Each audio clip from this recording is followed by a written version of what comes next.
Hey guys, and welcome back to Cheng's Aqua. And today we're going to talk about Pleco FRY, exactly how to grow them out. This is basically not really a secret, but I call it the secret to raising them. Anywho, let's first start. We're going to be showing you just a bunch of clips, a bunch of B-roll, because instead of just looking at me talk, I think the video of the fish looks cooler. Anyway, the challenges of Pleco FRY survival. They usually have high mortality rates in Pleco FRY. Typically, I get about 40 to 75 fry per batch, and within I get a survival rate of basically 80%. So I lose about 10 fish per group of eggs. Don't forget, there are many factors that contribute to their vulnerability. This guide is going to offer basically solutions to improve your survival chances and get the most out of your fry. Understanding their needs. They are unique feeding requirements. They eat veggies, they eat wafers, they even need a little bit of protein. I know they mainly eat veggies and algae because that's what they live off, but you do need to add some crude protein at least inside of their diet. For example, what I feed my bristlenose pleco babies are a mixed diet that consists of blanched zucchinis or bell pepper, or even string beans, and also algae wafers from bug bites, also pleco ceramics bottom feeder tablets, which are very high in crude protein, but you have to be careful because you don't want to cause bloat. So I only feed once a day, and I just make sure I don't overfeed either because it'll just turn into ammonia and give you guys a problem later on with the water quality. Always make sure there's something in the aquarium. I do like the veggies more because it does last a little longer.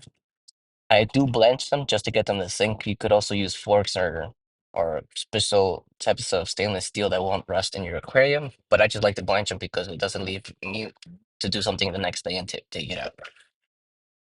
Again, these are fry, so they can't go for a very long time without eating. I think they have to eat every 3 to 4 hours. So again, leaving something in the aquarium that can last for a few hours is definitely ideal.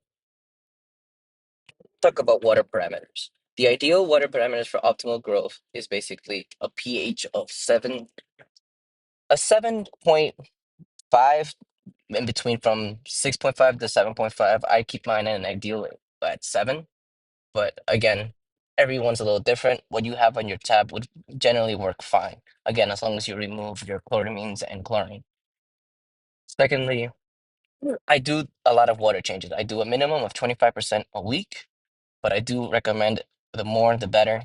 A little bit at a time would also be best. So if you could do a 5% water change or 10% water change daily, that would be optimal. But again, keeping the same temperature as the water that they're in. Secondly, I do start, a quick little tip is that I do start with a breeder box before I let them out in a grow out tank because it's just easier for them to find the food.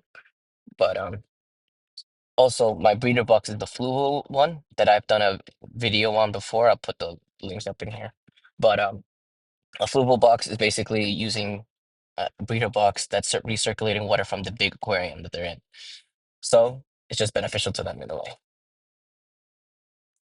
Now let's talk about water temperature. So ideally, I try to keep my temperature between 75 to 80 degrees, but during the cold months in New York, sometimes my tanks drop down to all the way down to 71, and they've been fine. Now the growth might slow down just a tad bit, but it's fine. I still believe that the most important part is not a huge temperature shift because it can put them into shock and eventually kill them. Now let's talk about the importance of a stable environment. When fry are young, like about 2 months, well, under 2 months, I try to make sure that they cause no water shifts, no big changes that they cannot deal with, because at this age, a little bit of stress in temperature or different water parameters can either cause ick and kill them or just kill them from the beginning. Setting up the perfect nursery tank. When in choosing the right size and shape of the aquarium, I typically use a breeder box, but you can use any type of aquarium that's not too big because the fry need to find their food. Now I use a breeder box from Fluval because it's consistently changing the water so the parameters stay the same. It's basically bringing in water from the bigger aquarium into there, and as you can see in this video, that's the actual Fluval box. But yeah, so I do that specifically so I don't see any spikes in pH or ammonia, and then I let them go in a 10-gallon tank for a while. I typically leave them in the 10-gallon tank for a little bit over a month. When they get about a month and a half years old, I usually move them to another tank, which is about a 20-gallon long or 20-gallon high, and they start to really pack on some size there before I sell them. Now, I love my 20-gallon longs, but sometimes you have to work with what you have, and I have a 20-gallon high for most of them, so that's where I put them. Anywho, now let's talk about adding hiding spots and plants. Adding decor plants or hiding spots can actually help them and be beneficial. I have them in most of my aquariums because they like to hide. They don't like to be out in the spotlight all the time, and they like to feel safe, which can also help them with stress, which is again beneficial because you don't want your fish to be stressed and die. So I do incorporate live plants, caves, etc., all that fun stuff. I do add driftwood as well because they do like to hide and they munch on the wood. Basically the stuff that grows on it, kind of like biofilm. They do eat up on that and it helps with their digestive system.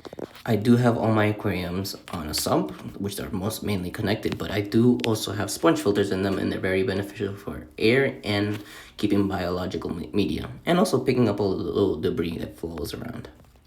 It's important to have a lot of water movement because these are plecos and they do love a lot of water circulation. Again, I don't like hang on the back filters because fry can get stuck up and sucked and basically killed. Now let's talk about feeding strategies for success. Providing a variety diet along with ensuring the food is being eaten and only after they've lost their yolk sac is very important.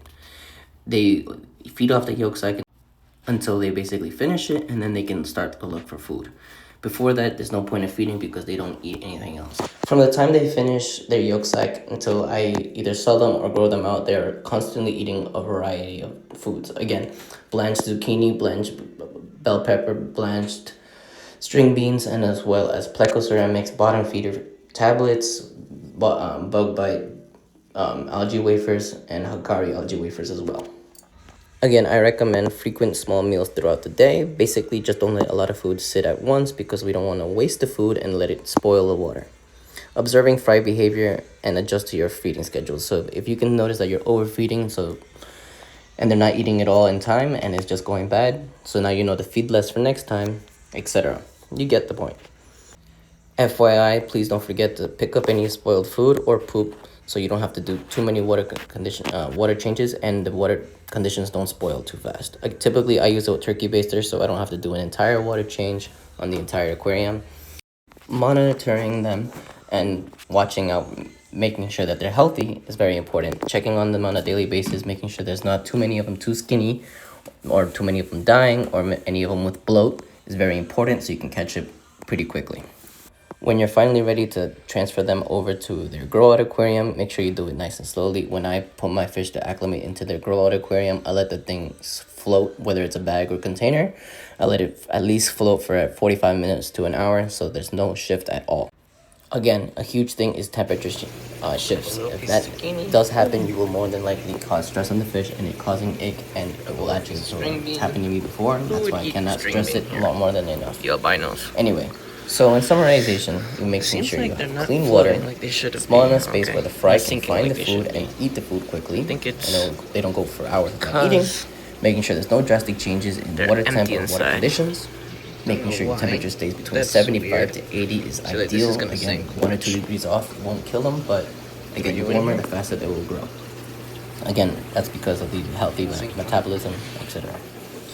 Okay. Now, if you guys did like this kind of video, it's my first one ever making it like this, please let me know in the comments below. I can make more like this, or you could just get more blog kind of a video. But anyway, hopefully these tips did help you, and I'm making a more in-depth video of how to breed plecos step by step into extreme detail, so you guys can basically get exactly the same way I do it. Again, I'm not saying it's the best way, but it's been working for me, and I've bred over thousands of these guys. So yeah. Anyway, don't forget to like, comment, and subscribe, and hope to see you guys on the next video. Thanks for watching. Don't forget to like, comment, and subscribe, and hopefully I see you in the next video.